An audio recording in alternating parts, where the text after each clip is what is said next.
en este noticiario, pues bueno, abrimos ya la mesa con las queridas Diana Manso y Yasnaya Elena Aguilar.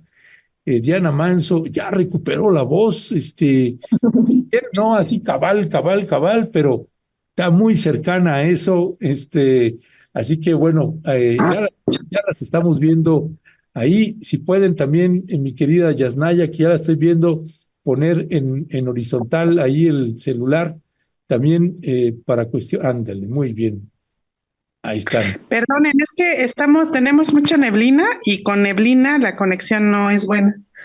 Hola Yasnaya, buenos días. Hola Diana, buenos días. ¿Qué tal? Hola, buenos días. Buenos días, ¿cómo están? Buenos días. Bueno, como están viendo Yasnaya ahí entre la neblina, pues haciendo malabares para poder estar aquí con nosotras. Esperemos que, como dice Yasnaya, pues no se le vaya a caer ahí la conexión con la neblina que está, ya ni le voy a preguntar del agua, pero bueno, ya está aquí con nosotros mi querida Diana Manso. ¿Cómo estás? Muy buenos días. ¿Qué tal, Ernesto? Pues ya hablando un poco mejor, gracias hasta el doctor House también que nos ayudó ahí, que nos dio una serie de recomendaciones, medicamentos y bueno, un montón de cosas, pero ya, con lluvia también estamos aquí en esta zona de Oaxaca. Ya, hay alguien ahí que tiene tiene abierto, creo que al YouTube o no sé, que estoy escuchando un rebote. Pero qué bueno, Diana, que ya estás mejor. Mi querida Yasnaya, muy buenos días. Buenos días, ¿cómo están? Bien, es el de Yasnaya, ¿va? Cristian, el rebote ese. A ver, Diana, ¿puedes hablar? Sí, yo aquí, Ah, sí, las dos. Entonces somos nosotros, ¿no? las dos estamos rebotando. Entonces es problema de nosotros. Ok. A ver, vamos a. Uno, dos, tres. A ver, ¿pueden hablar? Bueno, hola, hola. Ahí está ya. Hola, hola, ¿cómo están? Hola, Yasnaya, buenos días. Perdón, ya lo arreglamos, ya lo arreglamos. Era un ajuste técnico de nosotras y nosotros. Bueno, Violeta anda en la universidad, anda en la corredera, así que no alcanzará a incorporarse el día de hoy, mi querida Yasnaya, mi querida Diana Manso. Pero bueno, qué bueno que ya están por acá. Y pues bueno, un tema que nos propuso nuestra querida Diana Manso, que dijimos, oh, este sí es un temazo, habrá que abordarlo y qué mejor que con ustedes, ¿no? Entonces, del tequio a la explotación laboral, tenemos el cartelito por ahí, mi querido Cristian, para poder ponerlo. Ese es uno de los temas que estaremos abordando, del tequio a la explotación laboral, con Yasnaya y con Diana Manso, que estaremos platicándolo ahorita.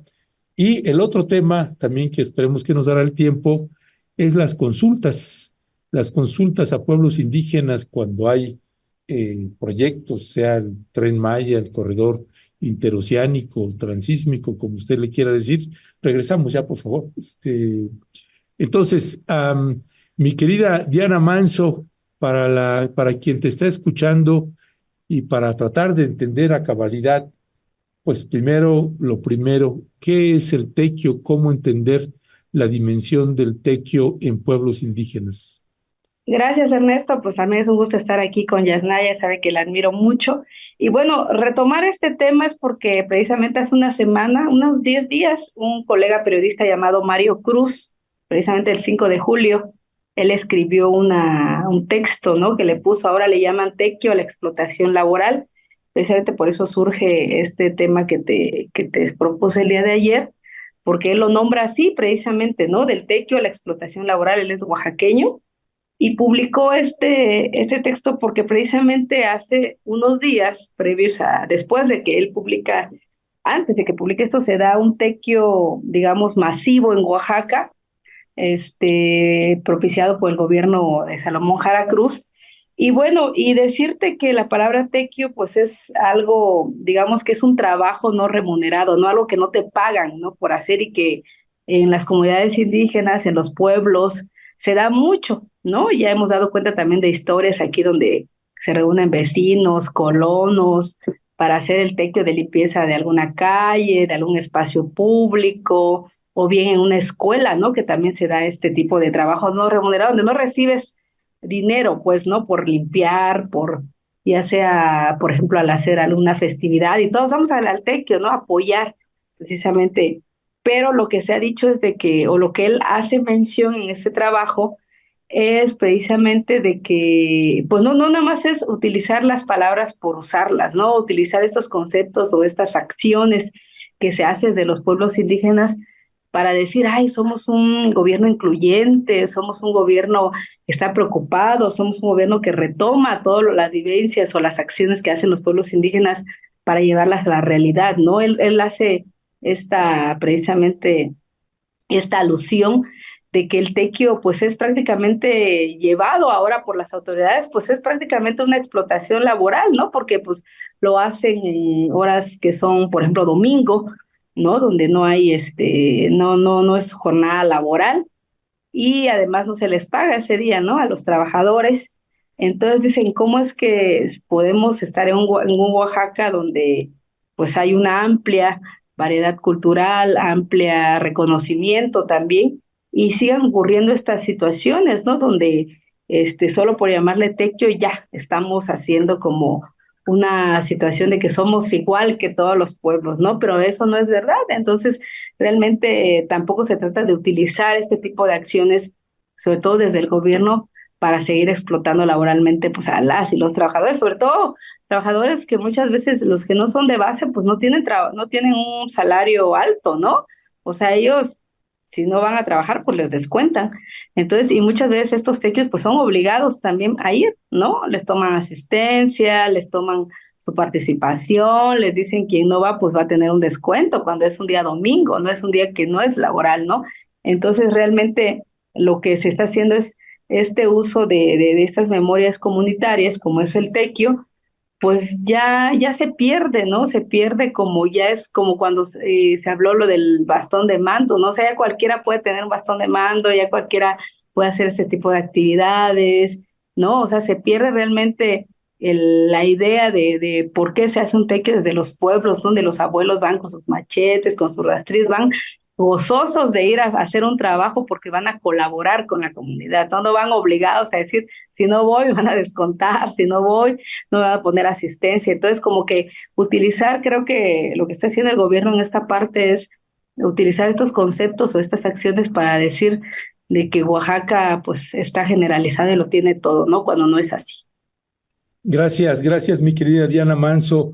Yasnaya, también desde tu mirada, ¿cómo entiendes qué dimensión tiene en pueblos indígenas el tequio y en este fuerte contraste con el mundo actual, este mundo capitalista, este mundo neoliberal? Que está, pues dista mucho de lo que es un tequio. Y me gustó también que mencionara este tema del bastón de mando, si también pudieras comentar algo al respecto, porque vemos que hasta Xóchitl Gálvez recibía bastón de mando y hasta Harfush acá recibía bastón de mando y de pronto todo el mundo pues ya tiene un bastón de mando ahí que puede, o muchos bastones de mando que luego recibían. En fin, pero este concepto del tequio para la gente que te está escuchando, que no lo dimensiona todavía bien, ¿cómo lo contarías?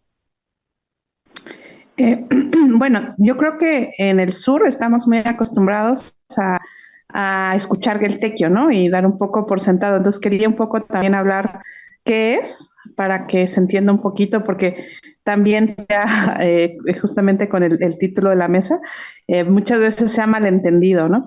El tequio es bien, la palabra viene del náhuatl, de tequit, y significa trabajo. Entonces, en náhuatl simplemente significa eso, pero ya, digamos, con su significado actual, es el nombre que se le da al trabajo colectivo en organizaciones o sociedades que tienen sistemas de autogobierno y asamblearios. Entonces, generalmente se hace una asamblea y el tequio se realiza sobre todo para dos cosas: para cumplir deseos comunes, por ejemplo, no sé, vamos a tener una fiesta, por lo tanto vamos a colaborar entre todos y todas para hacerlo posible. Entonces vamos a hacer trabajo gratuito para lograr ese deseo. O también para resolver problemas. Por ejemplo, de pronto se rompe la tubería del agua, entonces la gente se reúne en una asamblea y decide hacer trabajo colectivo gratuito para resolver el problema. Entonces es una tecnología de la reciprocidad, le llamo yo, que hay varias, ¿no? Hay entre familias, entre personas y también comunitaria. Y reciprocidad no visto como solamente elemento moral, sino como un sistema de intercambio, incluso económico, ¿no? Entonces, dentro de estas muchas tecnologías de la reciprocidad que no pasan por el dinero, porque en la ciudad se rompe la tubería y le hablo al Estado, o le pago a alguien para que lo resuelva. Entonces ya lo resuelve el Estado o el mercado. En estas otras sociedades en las que estamos, es el trabajo colectivo común el que va a resolver esos problemas o a cumplir ciertos deseos. Esta tecnología de la reciprocidad, que a mí me interesa mucho cómo se dan, porque se dan fuera de la lógica del Estado y del mercado, no solamente existen en México, sino también en muchos lugares del mundo. En África está Ubuntu, por ejemplo, Lombok, en otras partes del mundo, en la península, Col, ¿no? Para ciertas comunidades mayas en Guatemala, Mano Vuelta, nuestras lenguas también tiene su propio nombre, ¿no? Este trabajo colectivo común. También en el centro de México le llaman faena o faina o fajina, recibe diferentes nombres. Es un recurso social para cumplir deseos o resolver problemas. Ahora, ¿qué es lo que sucede? Este acuerdo común de hacer trabajo colectivo gratuito por un bien común se da en asambleas. Necesitas del acuerdo y del consenso de las personas que van a participar. Hay claramente una obligación moral. Si yo no voy a dar un tequio, pues la verdad es que después me voy a sentir rara de abrir mi llave y disfrutar de ese beneficio si yo no fui al tequio para reparar la tubería de agua, por ejemplo. Entonces sí hay un imperativo ético, digamos, que hace que vayamos, pero también, como dice Diana, hay un asunto gozoso de convivencia, etcétera.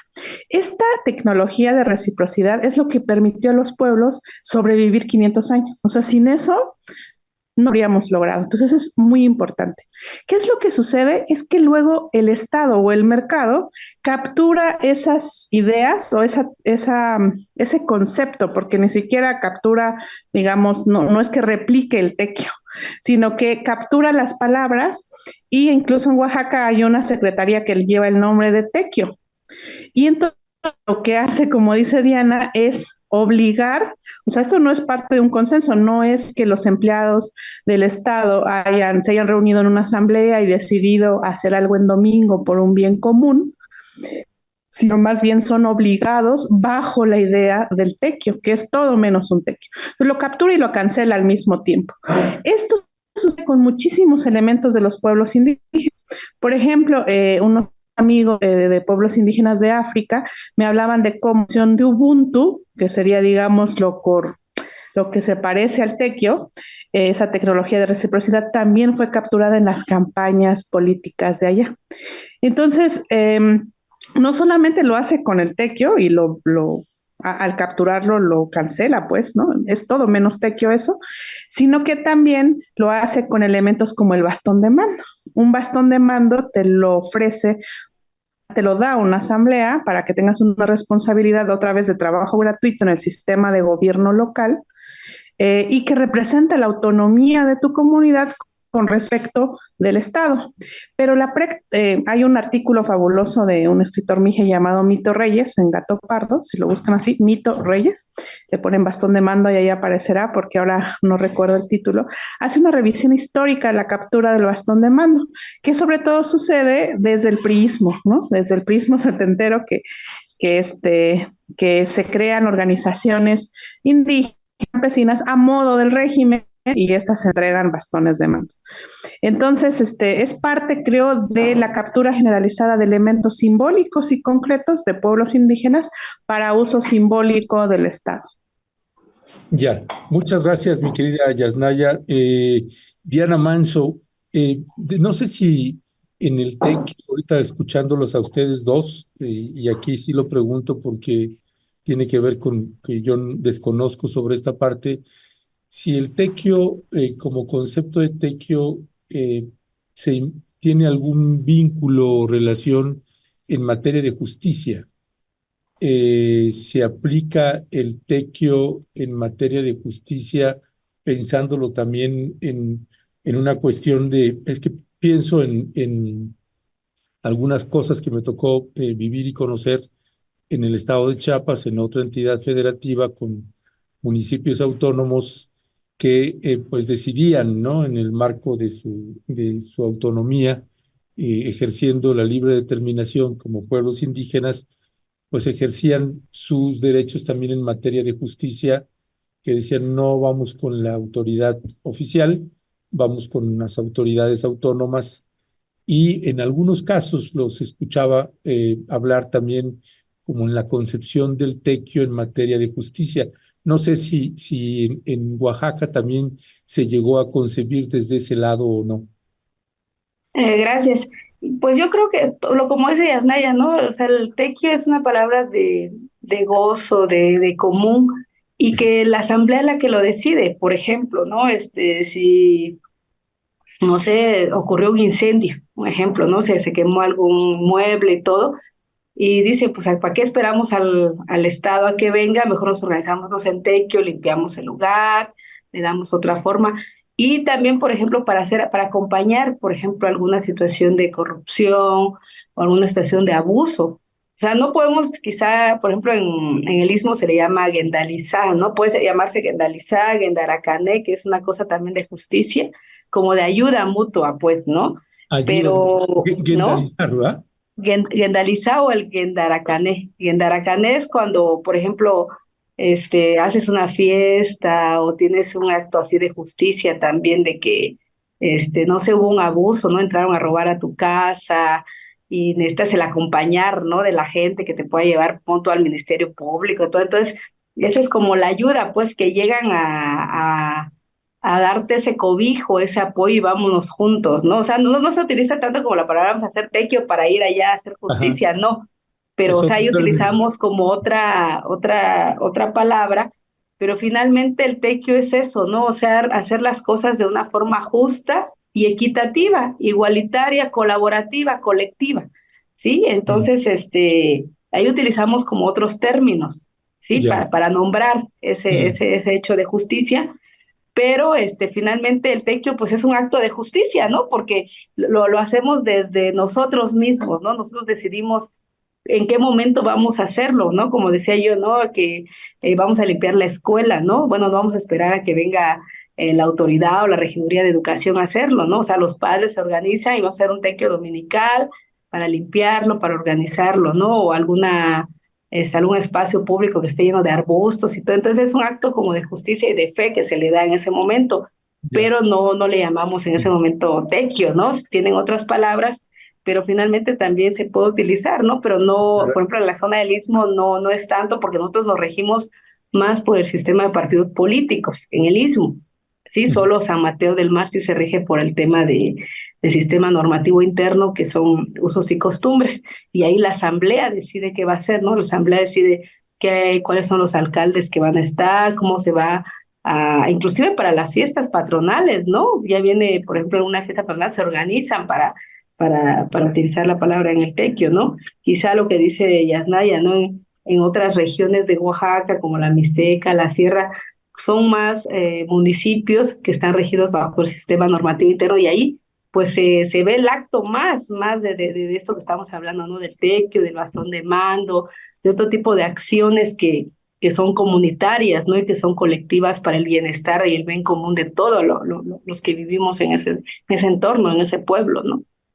Gracias, Diana. Yasnaya, ahorita escuchando a Diana, pues me abre así otra serie de un abanico aquí de ángulos y miradas. Y yo decía esto del tequio y la justicia porque recuerdo, por ejemplo, en algún caso que había habido un homicidio y había habido un juicio indígena de usos y costumbres allá, y la señora decía, bueno, es que yo no, ¿para qué voy a querer que encierren a don Miguel, que asesinó a mi esposo 3 años, ¿no? Mejor lo que pido es que él trabaje de tiempo, todo el tiempo que sea posible para que construya la escuela, la escuela que se está construyendo. que haga tequio aquí en la comunidad y que pues ahora no tenemos quien nos ayude también pedimos, mi esposo trabajaba en nuestra milpa, entonces pues queremos que él trabaje también nos ayude en el campo. Era como una concepción. Y ahorita que escuchaba también a Diana Manson en estos ángulos y las miradas del tequio, pues te preguntaría también si el sistema partidista que tenemos en México y en muchas partes del mundo rompe por naturaleza propia con el tequio. Bueno, y yo solo quisiera apuntar que habría que distinguir como el tequio de los sistemas de justicia reparativa o restaurativa, ¿no? Ujú, En el caso en el que tú mencionas, Ernesto, no hablaríamos de tequio porque el tequio es colectivo, ¿no? Es decir, no todo trabajo gratuito es tequio. ujú. Eh, Digo, solo para como ponerlo un poco más No, no, específicamente, buenísimo. pero No, es gracias. muy interesante lo que cuentas porque lo que nos evidencia es la existencia dentro del territorio mexicano de más sistemas de justicia además del Estado mexicano. Es decir, a veces creemos que el único sistema de impartición de justicia es el del Poder Judicial de la República Mexicana, pero coexisten al mismo tiempo otros sistemas de impartición de justicia. Muchos abogados, especialistas hablan de un pluralismo jurídico. Lamentablemente, durante mucho tiempo, el Estado mexicano no ha reconocido, y no solo no ha reconocido, sino ha combatido activamente estos sistemas de justicia. Y bueno, en estos otros sistemas de justicia, generalmente la cárcel no es el castigo último, ¿no? En todo caso es preventiva, se detiene mientras se hace un juicio. Y bueno, y ya de ese juicio se derivan digamos, acciones que están más asignadas en general a restaurar ese rompió, el tejido que rompió un acto, ¿no? Un acto violento o un acto que atenta contra la armonía entre personas, entre familias, etcétera. Estos sistemas han sido muy criminalizados, o sea, esto autoridades que por impartir justicia o asambleas que por impartir justicia se les ha metido a la cárcel, por ejemplo, ¿no? Porque es una función solo del Estado mexicano. Cada vez más se está reconociendo, pero en los hechos es todavía muy difícil en la vida cotidiana que se reconozca eso. Por ejemplo, a veces cuando yo participé del sistema normativo de mi comunidad, el sistema de autogobierno local, pues ahora las fiscalías, entonces los ministerios públicos, le decían a las autoridades encargadas ese año de impartir justicia como de, wow, ustedes solamente juzguen personas que, no se orinan en la calle o borrachos, lo demás, los delitos serios los juzgamos nosotros. Entonces tampoco dan oportunidad a que nuestros sistemas normativos de justicia pues vayan madurando, atendiendo, debatiendo, es mucho debate y se concibe la restauración, o sea, la justicia de otra manera. O sea, hay nociones de qué es hacer justicia encontrados. En el sistema actual, por ejemplo, cuando hay una persona que comete un delito y se le mete a la cárcel, pues en la cárcel puede que sufra el mismo delito, ¿no? Yo no sé qué tan restaurativa sea este sistema del Estado, pero aquí hay otras tradiciones de pensamiento. Y es necesario que se visibilicen y se fortalezcan, ¿no?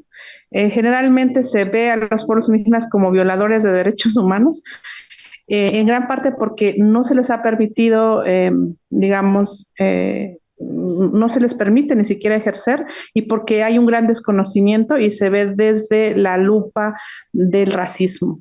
Entonces, bueno, pero eso sucede, o sea, a pesar del Estado mexicano, eso está sucediendo y hay personas en mi comunidad, 4 personas cada año rotan de ser encargadas de impartir justicia. Y cuando el delito o, bueno, la alteración a la armonía comunitaria, personal, familiar es muy grave, se convoca asamblea y es toda la asamblea, ¿no? En la que hace justicia o trata de restablecer, atendiendo escuchando ambas partes. Y bueno, es un tema complejo y creo que es importante, muy importante reconocer, ¿no? Que hay otras maneras de hacer justicia, que hay un pluralismo jurídico y pues ir tomando lo mejor de esa tradición. Yo creo que apenas ahora la justicia occidental está discutiendo lo de las justicias restaurativas, por ejemplo, ¿no? Bueno, pero en sociedades como por ejemplo la de Estados Unidos, en donde las cárceles son un negocio privado concesionado al Estado, que concesionó el Estado, pues bueno, también está atravesado por capitalismo, ¿no? Lamentablemente. Gracias. También Ajá. rápidamente quería decir que no hay que confundir, que es muy importante, aunque comúnmente se le llama usos y costumbres, no hay que confundir usos y costumbres con sistemas normativos internos. Porque, bueno, usos y costumbres es una palabra que surgió un poco como dialecto para lenguas indígenas, para denostarlas, ¿no?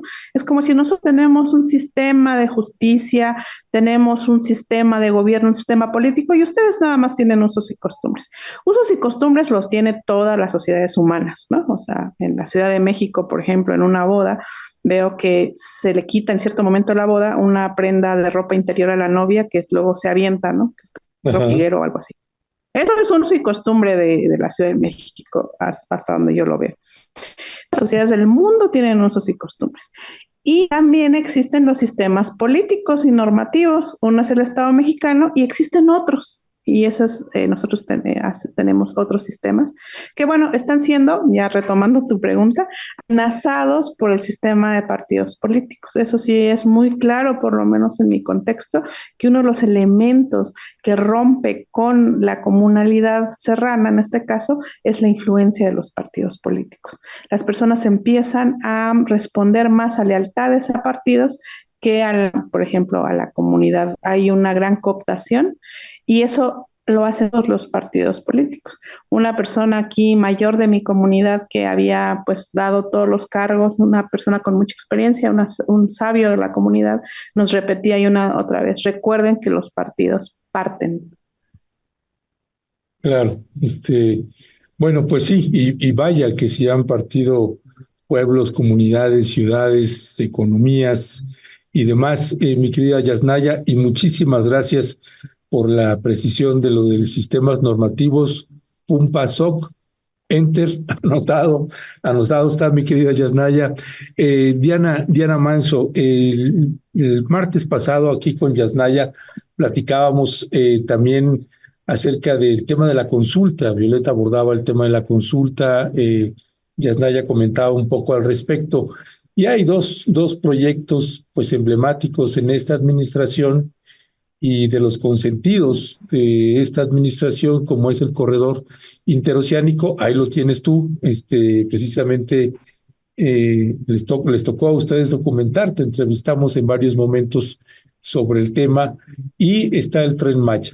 Eh, Evidentemente, bueno, se convirtió en un tema que cuidado y lo tocabas porque se te venía encima a todo mundo, y cómo si es el desarrollo que llega al sur del país, y cuidado y haces críticas al Tren Maya. Lo mismo con el corredor interoceánico, y se habló de que pues sí se habían hecho las consultas a pueblos y comunidades, y que prácticamente pues la gran mayoría había avalado estos proyectos. En sí, ¿cómo entender una consulta? ¿Cómo tendría que ser, y cómo han sido estas consultas a pueblos y comunidades, Diana? Gracias, Ernesto. Y sí, fíjate que ha sido una situación bastante fuerte, digamos, el hecho de documentar este tipo de megaproyectos. ¿Por qué? Porque, pues, además de este tema del corredor interoceánico, el Istmo ha tenido otros megaproyectos, ¿no? Como los megaproyectos eólicos, donde solo para la instalación casi del último megaproyecto eólico hubo la consulta. El resto pues fue a modo, decían los propios propietarios, ¿no? Fue una mesa 4x4, así nos lo decían cuando lo entrevistábamos, ¿no? ¿Cómo dijo usted sí a dar sus tierras, ¿no? Pues fue una mesa 4x4. Entonces, y con la llegada del corredor, pues tú lo has dicho, ¿no? Se decía que era, o se dice, más bien, o es uno de los proyectos consentidos del presidente Andrés Manuel, y que ha llegado a Oaxaca pues infinidad de veces precisamente a hacer el recorrido, y recientemente llegó con la presidenta electa, ¿no? De México también. a hacer este recorrido para observar cómo estaban los rieles, los caminos, y además esto, el corredor interoceánico, no solo son las vías del tren, ¿no? No solo engloba eso, tampoco engloba el hecho de un rompeolas donde van a llegar barcos de diversos países. No solo es eso, no solo es la rehabilitación de las vías de comunicación, que son las carreteras en Salina Cruz, Coatzacoalcos, sino también es la instalación de parques industriales, ¿no? De 10 polos industriales, 5 se dice, o ya están algunos ya en Oaxaca, otros en el estado de Veracruz.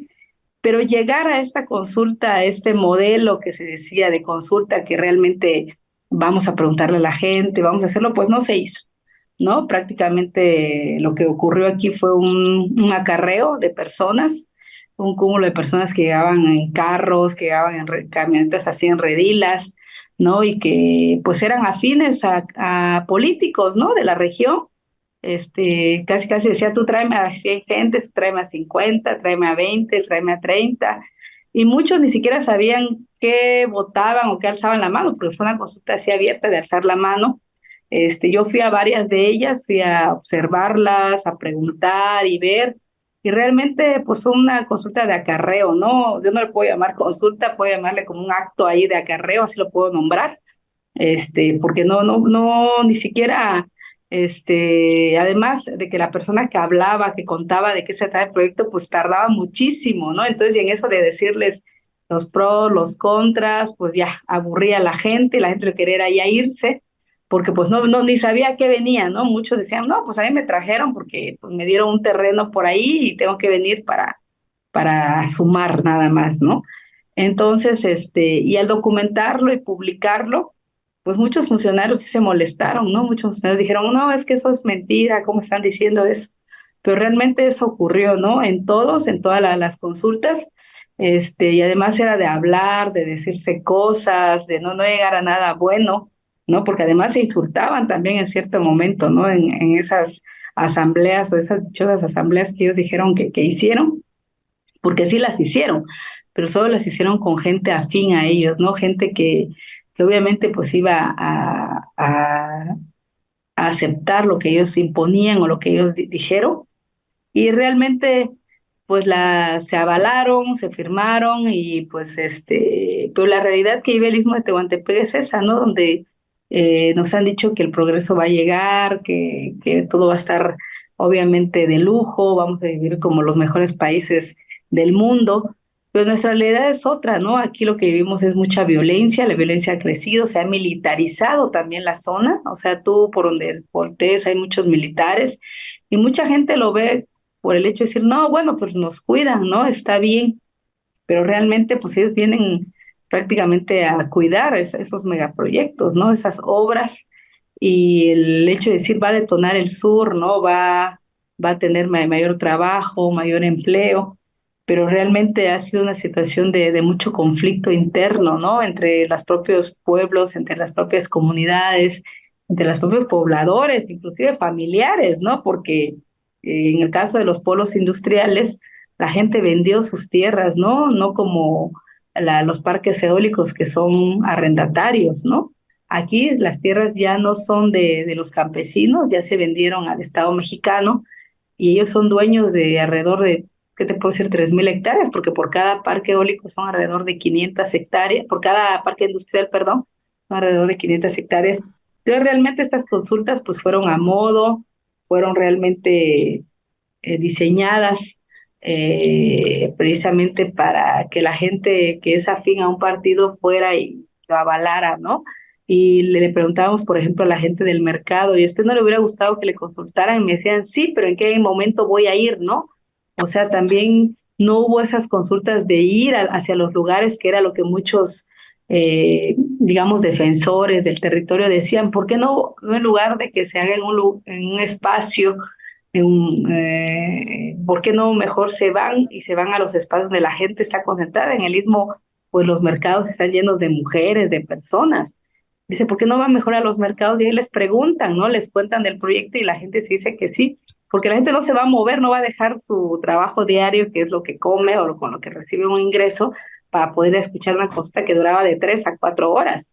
y además era una consulta de pleito, de decir de que el istmo siempre estaba abandonado, y realmente pues pasaban las horas, las horas, las horas, y finalmente todos les decían, ¿quién está de acuerdo? Y alzaban la mano y ya, ¿no? Eso era la consulta, tomaban las fotografías y listo, ¿no? Y además, fíjate que me atrevo a decirlo porque lo escuché en reiteradas ocasiones, que el entonces responsable de este programa del proyecto del Corredor Interoceánico, Rafael Molinero, él decía, cuando hablaba de las tierras, decía es que las tierras del Istmo son abundantes, son hermosas, pero son tierras ociosas, ¿no? Él las llamaba así, se están llenas de monte, están sucias, ahí mejor véndanosla para que haya progreso en el Istmo. Entonces, escuchar eso y decir, o sea, llamar a esas tierras de uso común, esas tierras, como estas tierras, pues agrarias, ociosas, entonces realmente a muchos campesinos se les molestaba, ¿no? Y decían, yo no voy a dar mi tierra porque tú las llamas ociosas, pero realmente ganó más el tema del recurso, el recurso económico, porque algunas tierras las pagaron pues más de 100,000 pesos por hectárea, otras menos, y pues mucha gente decía, pues no es que no tengo dinero para limpiarlo, ¿no? O sea, tampoco el gobierno ha implementado un plan o un proyecto para decir vamos a limpiar estas tierras, ¿no? Entonces cuesta muy caro limpiarlas, entonces prefiero darlas, ¿no? Eso nos decían algunos campesinos también. Decían, pues no hay de otra, vamos a aceptarlo, ¿no? Entonces creo que también eso fue una serie de circunstancias que propiciaron, ¿no? Pero la realidad hoy en día es de que hay pues mucho conflicto interno social, ¿no? El contexto se ha quebrajado también socialmente interno por los que se aceptaron, por los que no aceptaron, por los que dijeron, nosotros no queremos, ha habido persecuciones también, sobre todo algo importante que quiero recalcar es en Mixtequilla, ¿no? En Mixtequilla hubieron muchas reuniones para consulta y hoy en día pues mucha gente, muchas personas adultas estuvieron encarceladas, ya las liberaron, pero nos decía una de ellas, ¿no? A modo de que no quiso que se publicara, pero nos dice, o sea, qué necesidad de que yo por defender, por no querer haya pisado la cárcel, haya estado 2, 3 meses ahí, ¿no? Por defender, por no querer que realmente este megaproyecto llegara y que prácticamente se industrializara Mixtequía. Y hoy lo que vemos en las noticias de Santa María Mixtequía son pues asesinatos, desapariciones, algunos feminicidios. Entonces, también hacia eso va la consecuencia de estas consultas, ¿no? Y de que, pues, a pesar de que hubo organismos internacionales, porque llegaron organismos internacionales como personas que estuvieron ahí observando, escuchando, estuvo Derechos Humanos, estuvo Procuraduría Agraria, ¿no? Pero realmente en lugar de estar del lado de los campesinos, de decir vamos a apoyarlos, a los campesinos están, ¿no? Del lado de que ya, órale, firmen, ya valen eso, ¿para qué se tardan más? Apúrense, ¿no? Así prácticamente fueron estas negociaciones y estas asambleas, bueno, eso que llaman ellos asambleas, pero yo no le llamo así, y donde pues todo fue prácticamente pues dado, ¿no? Dado y operado también por esos grupos políticos de la región. Ya, muchas gracias, mi querida Diana. Yasnaya, ¿tú cómo has visto pues este tipo de consultas que se han implementado? Pues, hay otros gobiernos que también han hecho lo mismo, dependiendo de los proyectos, pero en estos proyectos, tanto el corredor interoceánico como el Tren Maya, ¿cómo viste las consultas y cuáles son los impactos que consideras que pueden tener estos proyectos? Eh, bueno, híjole, mucho que decir al respecto. Bueno, nada más como igual para enmarcar, en el 92, si no mal recuerdo, creo que ahorita no tengo el año exacto, México firmó un tratado internacional que es vinculante. ¿Qué quiere decir? Que, por ejemplo, a diferencia de la Declaración de los Derechos de los Pueblos Indígenas de la ONU, que bueno, es un instrumento muy importante, pero no es vinculante. Este que firmó el gobierno mexicano, el convenio 169 de la Organización Internacional del Trabajo, es vinculante. Eso quiere decir que se le puede llevar a juicio al Estado mexicano si incumple. Y dentro digamos, de este convenio, el Estado mexicano y otros países del mundo se comprometen a hacer consultas a los pueblos indígenas cuando pretenden hacer proyectos o cualquier cosa de la vida pública que les involucre, se les tiene que consultar. Entonces, el estándar internacional Lo que plantea este convenio es que el Estado mexicano está obligado a hacer una consulta libre, previa, informada y además de buena fe, o sea, sin ganas de engañar, sin tal. Entonces, bueno, la ONU y varios organismos internacionales declararon que en el caso del interoceánico y particularmente en el Tren Maya, estas consultas no cubrieron esos estándares. Veamos, por ejemplo, no fue previa porque ya venía ese proyecto desde la campaña. Es decir, no se hizo la consulta de manera previa, ya casi que estaban comenzando cuando se hizo esto, nada más para poner una palomita y chequear que ya estaba la consulta. Un poco pasa como con las manifestaciones de impacto ambiental, que se han vuelto pues un requisito más, hay que cumplirlo, ¿no? No fue previa, es decir, digo, no fue informada. ¿Qué es lo que necesitas? Uno, hay que estar conscientes de cuando tú consultas es porque no es el deseo del pueblo indígena. Cuando un pueblo indígena dice quiero, una comunidad indígena quiero esto, pues lo va a hacer y va a buscar hacerlo. Estamos conscientes de que el Tren Maya no era un clamor, no es una idea que surgió de los pueblos mayas de, oigan, después de 500 años de tanto opresión, nuestro mayor deseo es tener un tren. Eso no es así, porque en ese caso no tendría sentido hacer una consulta, vendría de la propia voluntad de los pueblos. Las consultas se hacen cuando la idea viene exteriormente y se pretende, digamos, hacer, ¿no? Es un deseo del Estado. Entonces, una vez que se hace esto, bueno, ya estamos en la consulta. Tiene que ser informada. Entonces, los pueblos, muchos pueblos, sobre todo los mesoamericanos, eh, también entiendo que los pueblos del norte, aunque difieren en varias cosas, tenemos una larga tradición deliberativa. O sea, la deliberación es una cosa muy importante y toma mucho tiempo. El tiempo que estando, por ejemplo, en mi comunidad invertimos en las asambleas es significativo y son asambleas largas deliberando. Ya cuando se va a llegar a un acuerdo, alguien siempre tiene otro argumento. Entonces hay mucha escucha y mucha deliberación, muchas veces ríspida, muchas veces más suave, etcétera. Entonces lo que se esperaría en una consulta informada es tener la información, pero no solo la información. Se tiene que tener información a favor y en contra. Si yo llego y te digo, Ernesto, mira, te vendo este reloj o fíjate que, y te digo todas sus virtudes, antes de adquirirlo convendría que también escucharas a las personas que no les gustó ese reloj, ¿no? Que te digan, no, mira, mucho, o es mi experiencia. Lo que pasa cuando compras cosas en internet, que tienes el review de personas hablando a favor y en contra, y entonces tú vas diciendo, no, pues sí lo adquiero, ¿no? Básico, o sea, para decidir necesito toda la información. Y esto no sucedió. Si tú llegas y dices todo lo bueno que va a tener el Tren Maya y no das voz y fomentas que escuchen a los detractores, a las voces en resistencia, en igualdad de circunstancias y tiempo, ¿cómo vamos a deliberar y cómo vamos a, responder? Otro problema de la consulta es que no hay unidades de consulta definidos. Por ejemplo, en el caso de mi comunidad es muy fácil. ¿Cuál es la unidad de consulta? Pues la asamblea. Ya tenemos un órgano representativo, que delibera, etcétera. Pero ¿qué pasa en donde el colonialismo y, bueno, la opresión histórica ha desmantelado? ¿Con quién hablas? Bueno, puedes decir con la asamblea de ejidatarios, pero a veces la asamblea de ejidatarios está conformada por muy pocas personas que no son la comunidad. Cuando tienes lugares como en el Istmo, donde tienes ya se gobierna por partidos políticos. ¿Quién representa? ¿A quién consultas? ¿Y cómo haces la consulta?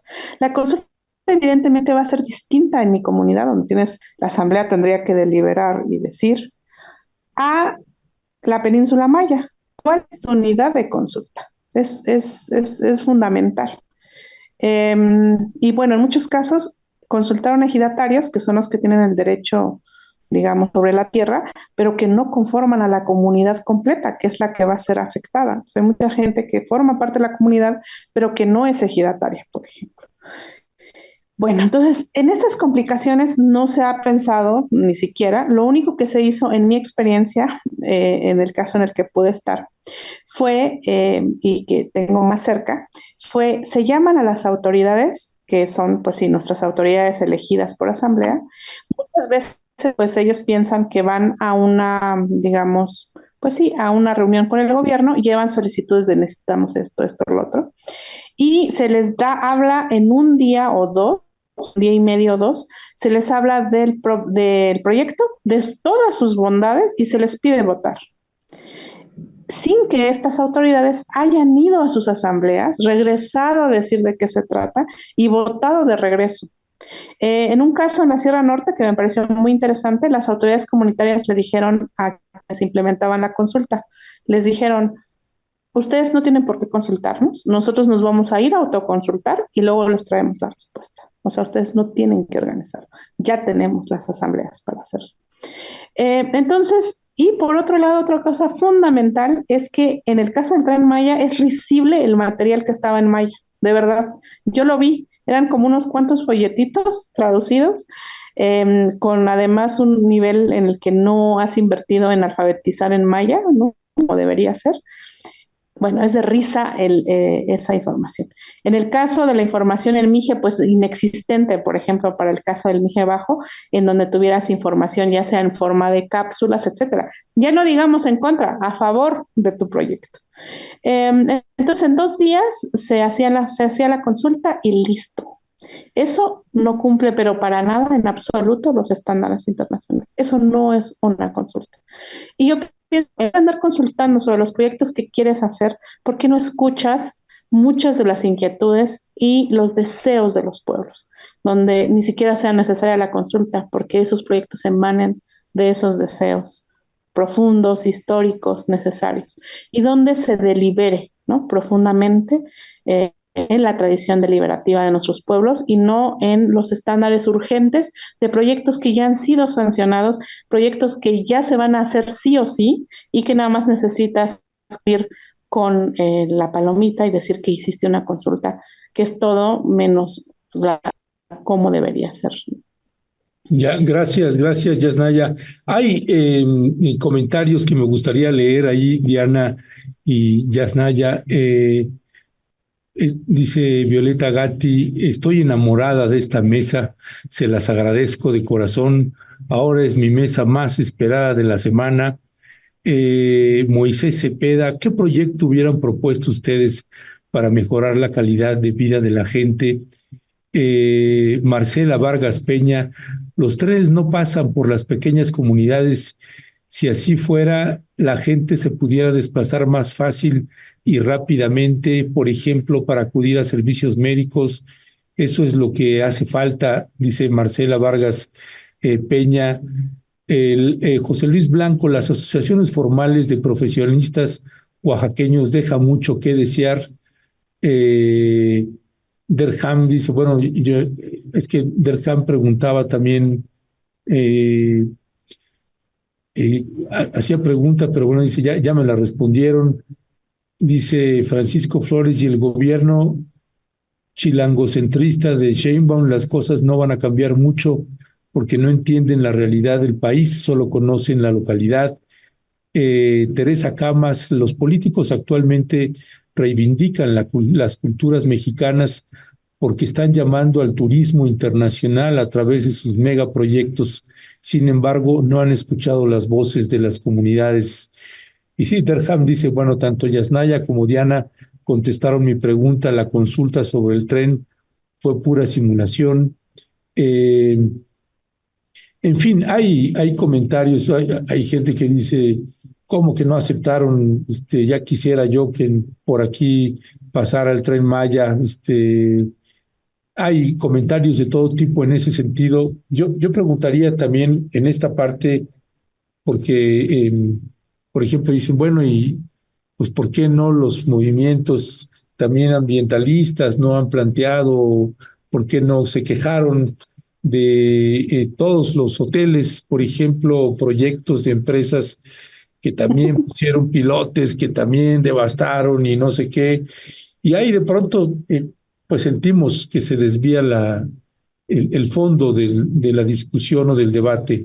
Y sobre en ese sentido, Diana, para la gente, los comentarios que hace, por ejemplo, Gabriel Lerma, con esas resistencias absurdas al progreso, nunca se haría nada para sacar del atraso a esas latitudes. Pues la mirada, ¿no? Me es útil, espero que para ustedes también, escuchar estos comentarios, porque eso es lo que percibe la gente, lo que se ve, lo que se vende acá y lo que no se alcanza a entender o a dimensionar de lo que sucede allá, de lo que se vive allá.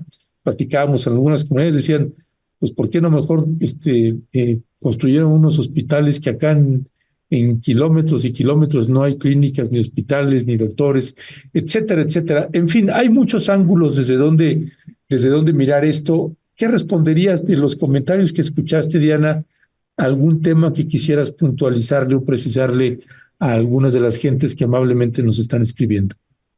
Pues primero agradecerles, ¿no? Agradecerles que nos estén oyendo, que tengan ese tiempo también de oír y de participar, de escribir. Creo que eso es valioso también para esta retroalimentación que hace pues para seguir compartiendo ese tipo de temas, de historias.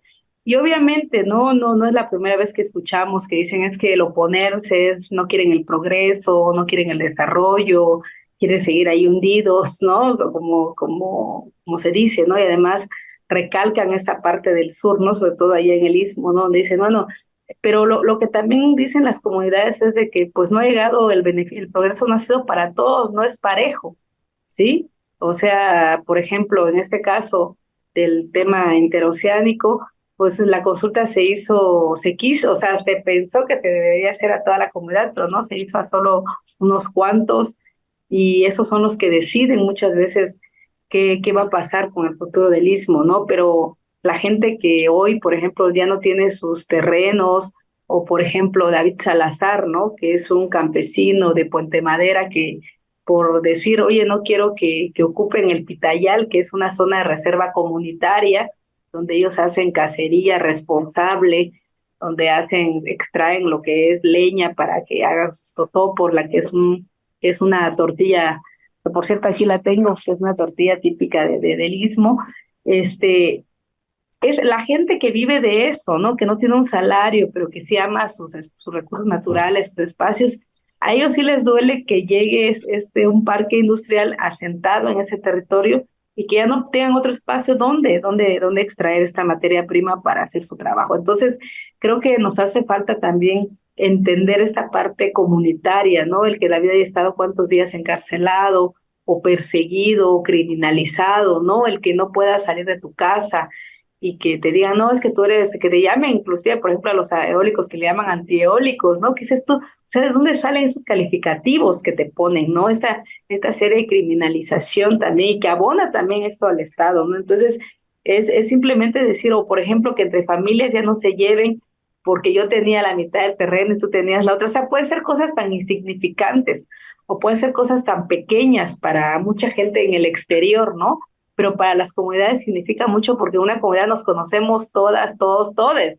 Ya sabemos qué hace cada uno, en qué se mueve cada persona. Entonces, pues es más fácil señalarte y decirte. Entonces te vuelves más vulnerable tú a aquella persona que tiene la valentía de decir, yo no quiero que se establezca esto, o sí quiero que se establezca esto, ¿no? Entonces, digamos que los asuntos o estos proyectos sí afectan enormemente la parte interna y cultural, política, social de un entorno pequeño que son los pueblos, ¿no? Entonces, creo que va más allá de que sí beneficia a México, si va a pasar un tren, va a volver el tren, el sueño, nuevamente sí, o sea, sí es algo que esto, wow, ¿no? Vuelve otra vez a circular el tren, sí, pero en sí lo que generan estas partes, estos roces tan, que para unos dicen, pues es algo mínimo, pero para los que vivimos en una comunidad es algo fuerte, porque ya no le vas a hablar al hermano, no le vas a hablar al vecino, ya no vas a poder sembrar en ese espacio de tierra que tú tenías, ¿no? Entonces creo que es también importante llegar y aterrizar, entender que estas mega obras, y como lo decía nosotros no lo pedimos, ¿no? Nos lo están imponiendo, está llegando allá. Entonces, ¿cómo ahora tener estas alternativas de decir, cómo vamos a subsistir entonces a estas violencias, ¿no? A estas desapariciones? Por ejemplo, yo antes no cubría el tema de desapariciones porque no había en la zona, no había personas que desaparecían, pero hoy en día ya hay. Entonces, ¿tú cómo entonces te enfrentas a más feminicidios, a más homicidios, a una escena más roja del ambiente con la llegada de todo esto, ¿no? Entonces, Creo que eso es importante también ir trabajando digo, en estos tipos de programas, porque vamos entendiendo que para lo que algunos pudiera ser algo tan irrelevante, para nosotros sí es una situación fuerte. Y obviamente, ¿no? Ese anhelado progreso que queremos para el Istmo, que haya más empleo, que haya más trabajo, pues se busca, porque hay mucha gente que migra, ¿no? Hay muchos paisanos míos que están hoy en día en Monterrey, en Yucatán, en varias zonas de Guadalajara, trabajando en el área de la construcción, cortando caña, haciendo muchas cosas, y ya no quisiéramos que se fueran, pero tampoco la solución, o no lo hemos visto con ese antecedente que tenemos, que son los 23 parques eólicos, ¿no? Que no ha sido para todos. Eso es un referente fuerte para nosotros, para decidir, o para la sociedad misma, decir, queremos todavía más de esto, ¿no? Pero pues desafortunadamente es que nos lo imponen, ¿no? Antes de que nosotros decidamos qué queremos o no queremos. Mil gracias, mi querida Diana. Gracias. Hay dos comentarios que me gustaría leerte, tres que Yasnaya, que nos permite que abre bien el análisis. Dice Juan Orozco, mis respetos para las dos, pero creo que son claras opositoras al presidente, ¿no? Que es típico cuando haces una crítica a un proyecto del presidente. Y esta misma persona dice, Juan Orozco dice, Ernesto, tú siempre defiendes a quien está en contra del presidente, ¿no? No por el presidente, pero a eso se refiere. Y hay una persona que se hace llamar Gies C, que lo analiza como una ecuación. Dice, analizar la ecuación, ¿la obra beneficia a miles y perjudica a cientos? ¿O beneficia a cientos y perjudica a miles? La mirada de una ecuación de una persona que no sé quién sea, pero se hace llamar y es C. ¿Qué decir, Yasnaya, a este tipo de comentarios o puntualizaciones que hace gente o preguntas que también se hace? Bueno, primero escuchando a Diana y lo que ha dicho Diana, propongo casi que en la siguiente mesa hablemos sobre el desarrollismo y el progreso Órale. y lo complejicemos, porque ese es clásico, ¿no? Se oponen al progreso, es algo que hemos escuchado mucho y hay muchas aristas, muchas cosas. Yo invito a primero, como dice Diana, agradecerles muchísimo, estén de acuerdo o no, creo que de eso se trata, ¿no? De liberar, de complejizar la realidad, el análisis de la realidad. Entonces, muchas gracias por eso. Sobre lo otro, creo que también vale la pena tener un pensamiento complejo. Y en ese sentido, no todo, por favor, no caigamos en oposición. Estás en contra o a favor. Eso es muy simple. Yo creo que la idea es desmenuzar la realidad. Obviamente vamos a estar con ciertas críticas a ciertos proyectos concretos y también viendo aciertos. O sea, yo creo que de eso se trata. La realidad nunca es de buenos o malos.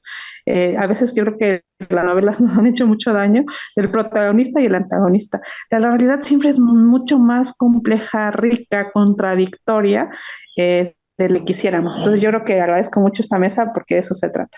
Entonces yo tengo posturas personales sobre el Estado y no tengo nada personal contra el presidente. Y yo creo que no se trata de filias y fobias, sino de claramente hacer un análisis complejo de la realidad desde el contexto, ¿no? En los contextos que estamos. Entonces eso diría. Y bueno, también me invitaría a que dejemos aquello de ¿por qué no se quejaron del otro? Porque generalmente pasa que nos hemos quejado toda la vida y a veces nos escuchan y a veces sí. Y cuando no nos escuchan creen que no nos estamos quejando.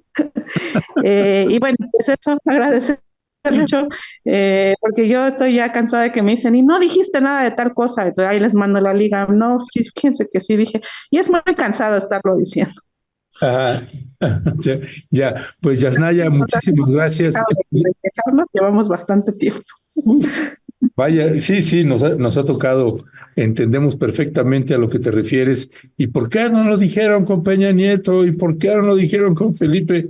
Pues ya ahí estábamos, pero no nos pelaban. Pues Diana Manso, una reflexión final, ¿con qué cerrarías de los temas que hemos abordado, además de esta propuesta que me parece buenísima, desarrollismo y progreso, para abordarlo, cómo lo estamos entendiendo, cómo lo entiende la gente, cómo se entiende en pueblos, comunidades, en las distintas geografías y realidades que tenemos en el país.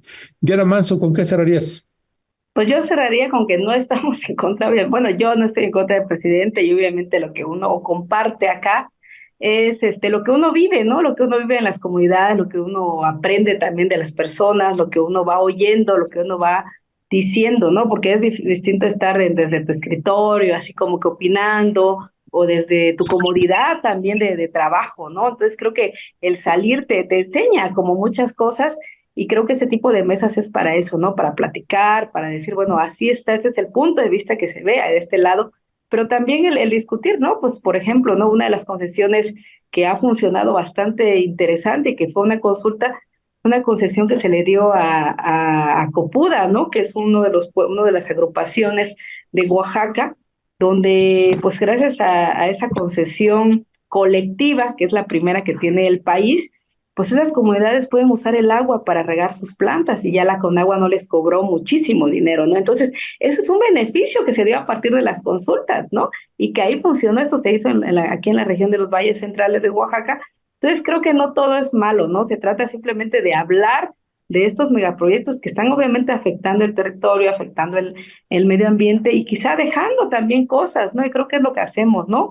Compartir esas voces de la gente que habla, de la gente que dice, que opina y que actúa, y que realmente pues se tratan de estas mesas, ¿no? De análisis, de entender, y que gracias también a sus mensajes nos hace reflexionar a mí, por ejemplo, en mi caso me hace reflexionar también sus mensajes, ¿no? Para decir, oye, mira esta mirada, ¿no? O cómo está pensando esta persona, ¿no? Así que yo me voy con esa idea de que no todo es malo, todo es bueno, obviamente, pero sí es necesario hablarlo, decirlo y discutirlo como este tipo de espacios. Así que muchas gracias. Gracias, gracias. Mi querida Diana Yasnaya, ¿con qué te despides?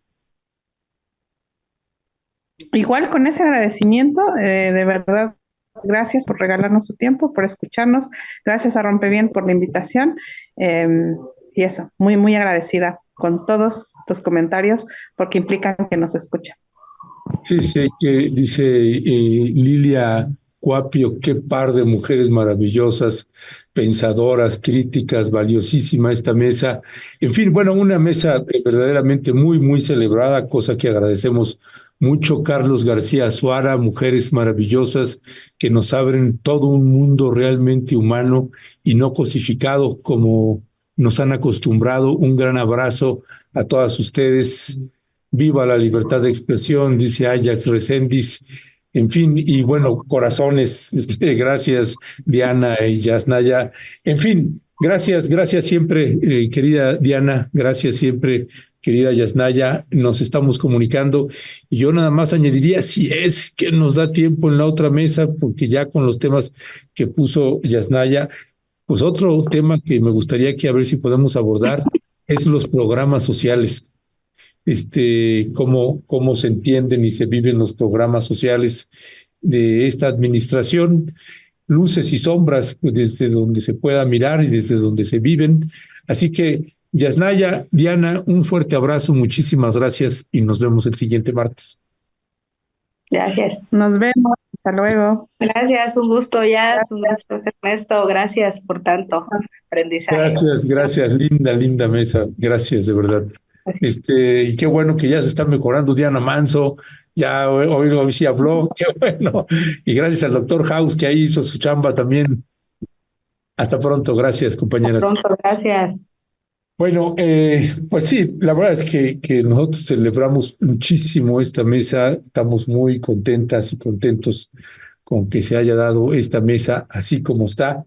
Y también ya verá el jueves próximo también la mesa, también le va a encantar. En fin, y gracias por los comentarios. Permítame, bueno, no sé si ya está Brenda por ahí o todavía no. La siguiente entrevista. Todavía no. Bueno, aprovecho también para leer algunos comentarios que usted amablemente nos ha estado enviando. Nadie dice qué mesa tan inteligente, completamente de acuerdo. Echando raíces y flores, dice, todavía hay mucha ignorancia sobre la realidad de las comunidades. Pues sí, los comentarios de hoy lo dejan muy claro. Moto Rocker, gracias Diana y Yasnaya por mostrarnos las otras realidades. José Luis Blanco, Oaxaca tiene recursos humanos excepcionales de todas las áreas de conocimiento y necesitamos empujar siempre y también recursos naturales, y eso es también parte de la virtud y del problema. Dice puras flores y corazones para ella. Perdón, dice Sara Beatriz Granados, Cosme. Yo sí aplaudo esta mesa, hace falta mucha información verídica sobre los proyectos en las comunidades indígenas. Marcia Caballero, yo no apoyo esos proyectos porque es mentira que llegue el progreso para la gente local. Para ellos llega la miseria y la devastación de la naturaleza. Cuapio, ya lo había leído, qué par de mujeres maravillosas, pensadoras, críticas, valiosísima esta mesa. Marcela Vargas Peña, los que vivimos en la ciudad ignoramos muchos del sentir y pensar de las comunidades. Marco Lailzón, el Tren Maya y el corredor transísmico son megaproyectos neoliberales de cabo a rabo. Gracias, Ledesma, por dar espacio a voces lúcidas, críticas y de izquierda. Marcela Vargas, con esta mesa vamos a aprender muchas cosas. Felicidades por esta mesa. Así es, muchas gracias. Eso pensamos. Guiexe dice, si no era el Tren Maya, iba a haber de todos modos devastación de privados sin ningún beneficio para el bien común. El ser humano siempre va a buscar construir y comunicar. No, pues imagínate que entonces, no, pues si como quiera lo van a hacer, pues mejor lo hacemos nosotros. No, no, mejor hacer, consultar primero y ya que se consulta, pues a lo mejor desde ahí surge proyectos que a lo mejor podrían estar cercanos a este proyecto del Tren Maya, pero que podría hacerse, o del corredor interoceánico, pero que podría hacerse de muchas otras maneras. Y por eso nos parece pertinente la propuesta de Diana, perdón, de Yasnaya, de poder tener una mesa de cómo estamos entendiendo esto de este concepto de desarrollo o el desarrollismo, planteaba Yasnaya, Elena, y que, bueno, y la otra es este trabajo también de campo que tiene mucho Diana Manso como directora de un medio de comunicación, Istmo Press, que, bueno, que claro que es una mirada a profundidad, ambas mujeres indígenas, pero que tuvieron la oportunidad de estudiar, de prepararse y que pues están haciendo un análisis y están confrontando las realidades que se pueden plantear desde el jefe del Ejecutivo, desde el Poder Judicial, desde el Poder Legislativo. Hay muchos ángulos desde donde mirar estos temas, por eso pensamos que lo más apropiado es poder abordarlo con ellas a profundidad, tema por tema, es decir, desarrollismo y progreso. Estaremos platicando de eso la siguiente semana e intentaremos meter también cómo se entendieron y se vivieron los programas sociales desde miradas inteligentes de estas dos compañeras. Pues claro que uno va a celebrar que estén aquí con nosotras y nosotros y que nos amplíen la mirada, porque hay, y mire que en mi caso me ha tocado trabajar durante décadas con pueblos y comunidades de otras geografías y un poco de estas geografías de donde está Yasnaya y Diana Manso, pero que siempre es un curso intensivo poder platicar con ellas, muchísimo que aprender. Créanme, nuestra ignorancia, por lo menos la mía, es amplia e infinita, y mire que la he trabajado y la conozco y uno entiende varias cosas, pero otras no. Así que gracias a Diana y gracias a Yasnaya